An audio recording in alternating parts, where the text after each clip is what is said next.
It was such a beautiful day. It was different today. I was able to hang out with my niece for a couple of hours there. It's nice to reconnect with family and to also, I feel that it's important and it gives you a different energy. And it just makes you feel grounded.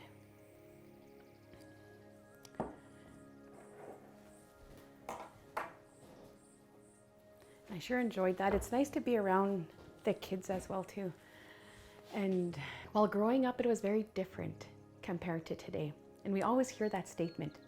In those days, a lot of the houses didn't have plumbing. They didn't have furnaces. So at that time, I spent a lot of time with my grandmother. My mom was very busy. She had me, I want to say, when she was 22. So she was graduated out of school. We were living in Inuvik. But one thing I really admire that my mom had done and how she raised me was we were always in a sawtooth. We were always connected. We spent a lot of time in Toledo. We spent a lot of time in Delaney. So I was around a lot of the indigenous language. My grandmother just spoke Slavey. She didn't speak any English at all. My mom was an interpreter. And so I was able to be around a lot of the elders. My mom did a lot of work for CBC. That was her career, was interpreting and running radio programming in the indigenous languages. So there was a lot of exposure to political views, political conversations, historic conversations, listening to the Slavey, being brought up in a Slavey that we don't speak today. That was authentic Slavey. And I'm quite proud because I've heard it. So the Sawtooth wasn't new to me. It wasn't something that I was just recently introduced to. This is home. This is where I come from. My grandmother, I want to say because she was my grandmother, she was amazing. She was authentic. She was strong. She was resilient. Back in those days and in that time, family connection was very important, and I felt that she kept me very close to her. And when my mom would bring me back to Fort Good Hope, and I would stay with her, I was about 4 or 5, and already her presence in my life was so strong, and just her being was so strong, and I'd always look forward to seeing her. And I remember I couldn't wait to get out of the plane, and I was just looking for her to see where she was and where she was standing. And anyways, I got off the plane, and I spotted her. Immediately, I spotted her, and I went running to her. And I didn't understand that my grandmother is older. She's an older woman, and you got to be gentle. But I was so excited to see her, so I ran right towards her, and I just jumped on her and I hugged her. But we both fell over, and we just kind of laid there for a few minutes. And my mom had come by, and she was trying to discipline me, to tell me, you got to be gentle with your grandmother. You can't just jump on her. But my grandmother didn't care. Our bond was so strong, and we were just so happy to see each other. And I often think about that, and it brings me peace. And I often think about how safe I felt when I was with her, and it was just amazing. The discipline in those days and at that time was told through stories. So my grandmother was never stern with me. She never yelled at me. She never raised her voice. I would notice that she was disappointed in some of the choices that I made growing up. And but she was the kind that would tell you like it is. You just kind of get 1, 2, and the third strike, you better watch out, because she's going to have a strong conversation with you, and you're going to be sitting there for a long time. And I've had a number of those as well too. And but it really made sense as I started to grow up and start making decisions, starting to become the person that I am today.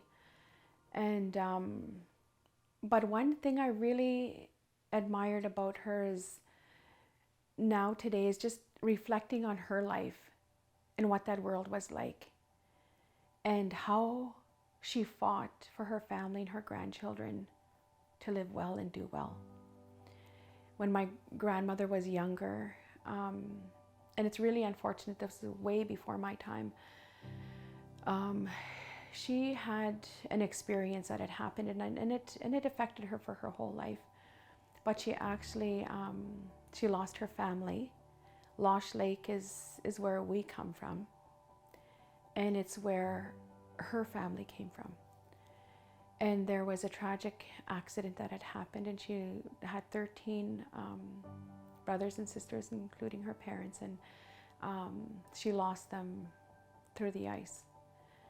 And it's a story that I've heard, but I've never asked her, because I witnessed her pain. And I thought about her growing up and what that was like, and losing my grandfather too so early in her marriage and in her life. And for me to be sitting here, I want to bring back that resilience and that hope back into our young people, the hope back into our own people, and remember that we come from a very strong, powerful bloodline, and we've had people that survived in their own lives in order for us to be here and to live this extraordinary life that we're a part of today. When I was younger, my mom did have struggles in her own life, and I grew to understand her differently because, you know, the residential school story started to come out. I didn't learn about that in school. I didn't learn about that anywhere. And all of a sudden, there's this huge movement on residential school. But my mom came from that generation, and it was harsh, and it would make me angry. It would make me so mad that she was treated like that. It would make me so angry because she had to fight so hard to raise us, to be happy in her family, and to be the person that she was under all of that pressure, all of that trauma, and all of those stories. But I only got to know that after she had passed away. So while she was here, towards the end, she suffered from alcoholism. At that time, there was so much racism towards Indigenous people that alcoholism was just who we were. At that time, my mom was living in Whitehorse. But I would talk to her every day, and I would be so upset because of the drinking. And then towards the end, things started to become different. Our relationship started to be different, like distant or something. But all this time, I didn't realize she was battling cancer. One of her friends got a hold of me, and I cannot remember her name today. She said her name, and she said, "You're Martha Chinna's daughter." I said, "Yeah." I said, "Is she all right?" I said, what is going on?" She said, "Your mom has cancer. Your mom is dying, and she's not telling anybody." So immediately at that time, I called my uncle and I called my auntie, and I told them. They came to Inuvik, and we drove to Whitehorse. I didn't tell my mom that I was coming. They didn't tell my mom I was coming. So we got to Whitehorse, and I told my mom, what's going on here? What's happening? And she looked at her brother and her sister, and she started crying. And we all started crying. And then she said that I wanted to go back. She wanted to go back to Good Hope. So they sent for a chartered plane to Inuvik. And then we all went to Fort Good Hope, and I stayed there maybe about 2 weeks. I didn't know what life was going to look like for me after this. I didn't know this is what was going to happen. So, and then I had to go back to work. I was working for the government in Inuvik at that time, and I was going back, and my mom said, "No, you have to stay here. You can't leave." And I said, "But I've got bills to pay. I've got my daughter." And when you're younger, you're in survival mode. You're just A to B. You got to get things done, and you just don't really pay attention to that emotion or that connection. And I left.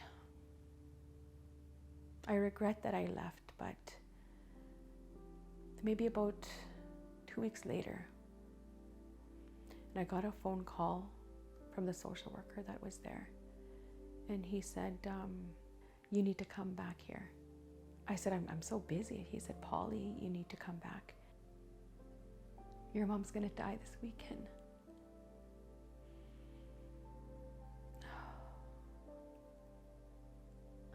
I wasn't sure what I was going to see. So we got to Good Hope, got off the flight, and I went to go see her. She wasn't the same. And I was shocked, really shocked. I've never prayed so hard in my life. And she ended up passing away a week to the day that I arrived. My faith is strong because I felt that, and I knew that God was present, and I knew that He could feel my pain, and I knew that He gave me time. Now this is it. That's all the time I had with her. And of course I was angry, I was upset, I was confused, I was scared. I felt everything. What am I going to do now? I had to remember who was all here, what was she like, all the people that came to support her. It was very heartfelt. There was so many people that were in the community that she made so much connections with, and I appreciated the time that they'd taken out of their own families and their own work and their own life to be there with her. That's what connects me to a lot of people here, is that I get it. I understand that hurt, I understand that grieving, I understand that pain, that fear, that confusion. But the other thing is I do understand is that to be resilient, I don't want to be a part of addiction. I don't want to be a part of chaos. I don't want to be a part of that dysfunction that could be born out of it. I refuse to live that way. And to recognize that my mom suffered from it. So I'm not going to be disrespectful and suffer from it myself. I needed to move forward. And I needed to live a good life. I needed to live a very good life, because when we meet again, I want to be able to tell her, this is what I did with my life. Thank you. But I did struggle after she had passed away. Oh my goodness, it was brutal. It was so awful. And I didn't heal from it immediately. It was probably the most, probably the hardest things I ever had to go through. And I'm still going through it. Well, during my upbringing, you know, my mom did have her struggles. And she did decide to go a different path. So she met another person. Life had happened. And I decided to leave. Which is kind of pretty remarkable to think about it right now, that I made such an early decision to say that I'm not going to live like this. So, you know, I'm going to... What's live like this? It was chaotic. It was very chaotic, and it was very different. And decided I didn't want to live in alcoholism. I didn't want to be a part of it anymore. I didn't want to see my mom enter into this life, and I didn't want to live it either. So I decided to leave. I walked the streets in Inuvik. I wandered around. I didn't know where I was going to go. But I knew I didn't want to live there, and I didn't like the way my mom was being treated. But she wanted to stay. And so I decided that that the next day that I was going to bring myself to social services. And it's different. Like, you know, you're in this situation. You're in high school. I still went to school the next day. I still went to school. I still did what I needed to do. And then so I brought myself in, and I said that I need help. I don't want to live in the house that I'm at. The first foster family I went to was Peggy and James Day. I remember them they were such good people. They were so kind-hearted people, and welcoming me into their home. And it was different because they were Nuvialuit and I was Dene. So now I'm understanding there's a different culture. And they were so soft-spoken. and they were so welcoming.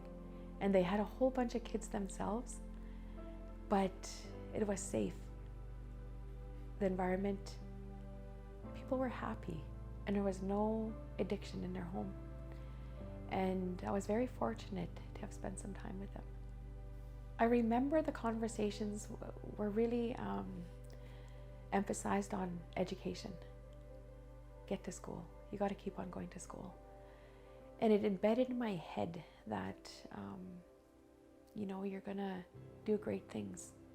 Get your homework done. That's priority. The second home was amazing as well, too. And I still have such a strong relationship with her today. And she's amazing. Her name is Sherry Gordon. She's a Nubialua too. She's from Inuvik. I got a lot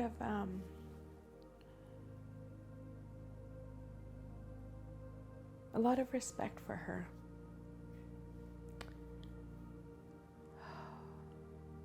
She's an amazing woman, very gentle, very caring, really considerate.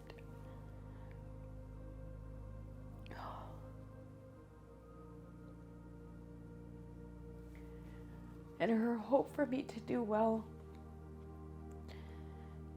in my life was very strong. And when I stayed with her, I remember she was asking me what it is that you want to do. And I said I wanted to be a lawyer. And she said, okay. Well, you got to stay in school if you want to become a lawyer. And she said it doesn't happen by hanging around at the coffee shops and skipping classes. And I remember her telling me that you can do anything. And just because you're in this situation right now doesn't mean it's going to last forever. And she believed in me so much that life will get better, things will get better. And one of these days you will be on your own and you're going to live an extraordinary life. And all of this is not going to last. And her to believe in me, to see where I am today. Oh my goodness, it's amazing. I didn't become a lawyer, but I wanted to become a lawyer because I wanted to become the politician. So I needed both of them. And so I became the politician first.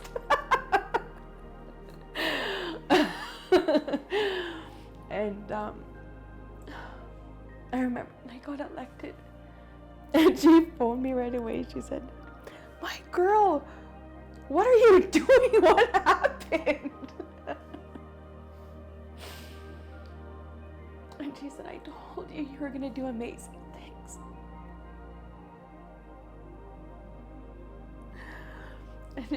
And she'd say, like, all of this is not for nothing. All of your life experiences aren't for nothing. And she said that all that you've experienced now, you're going to have the opportunity to tell your story and to be a part of improvement for the North. And she said, whatever you do, I know you're going to do great. You'll always do great. And I remember this one time I was just really struggling in my life and is trying to figure out, what is it that I want to do? What it is that I want to accomplish? And this is probably maybe about 5 years ago. And I was telling her I was really upset on the phone, and I started to cry about it. And so she heard me out. She said, "Okay, well, you cried, so what are you gonna do?" And so I started to speak and explain to her what had happened. And she said, "You're gonna be fine." And I said, look at all these life-changing experiences. How am I gonna be fine? She said, "Because you've been through worse and you're still here. So this is only an experience and it's gonna pass. And you survived all of that. And she said, believe in yourself, trust in yourself. You're going to be fine. She always made things feel so simple. And I like that because it really grounded me in my future life. It's good.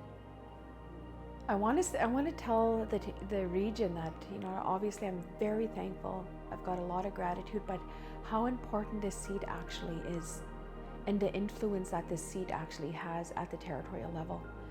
When we're looking at programs and services that our government run and they don't work for our region, or else we feel that it's miscommunicated and we're misunderstood, that's where this position is very crucial. It's more than just contracts and infrastructure. This is where we have the opportunity to make those changes and to have that opportunity to voice our concerns strongly. And there's a lot of areas throughout the GNWT that where programs and services are offered, where I feel that as a Sawtooth region, we can enhance those programs. And I feel that I would like to see a lot of those programs housed in the Sawtooth. I would like to see more probation officers. I would like to see more work with corrections. I would like to see our medical travel and our patient advocate positions here. I would like to see more support for the health centers. I would like to see a successful daycare established, and the importance of teaching and understanding and learning at a preschool level. All of those are quite crucial, and the list can go on, but what this position does, it really advocates to enhance those government programs and services, and where the Indigenous governments also come in at the same time, is that Indigenous governments and the MLA, we got to be in alignment. We have to work in partnership in order for us to take care of our residents of the Sawtooth. I understand that the people need to be heard. They need to be understood, which is really important to me. I've got several examples. If you're going out for medical travel and you're not given an escort, do you speak the language? What are your ailments like? Did you travel in from an isolated community? Is your appointment is it going to be misunderstood when you're returning back to your community when there's no services that's provided there? That's where I would like to hear more from the public. I would like to understand them a lot more. And it's not just about, here you go, there's a new daycare facility, there's a new highway. What I feel, it's the voice of the people that needs to be heard, and it's the services that need to be heard, and where I want to connect with the people and what I want them to be hopeful for is that I want to have that conversation. If I don't have that conversation, then I'm not going to be able to understand what it is that you want me to do on your behalf. And the other part is, I'm not scared to have it. I'm not intimidated to have it. And the other thing too is to be loyal to my riding, is to be truthful to my riding. What I want the region to be so hopeful on is those changes coming forward. And we need to start looking at having a stronger voice and working with all leaders around the table, that everybody gets a chance to be heard. And I want them to feel comfortable. I want to be approachable.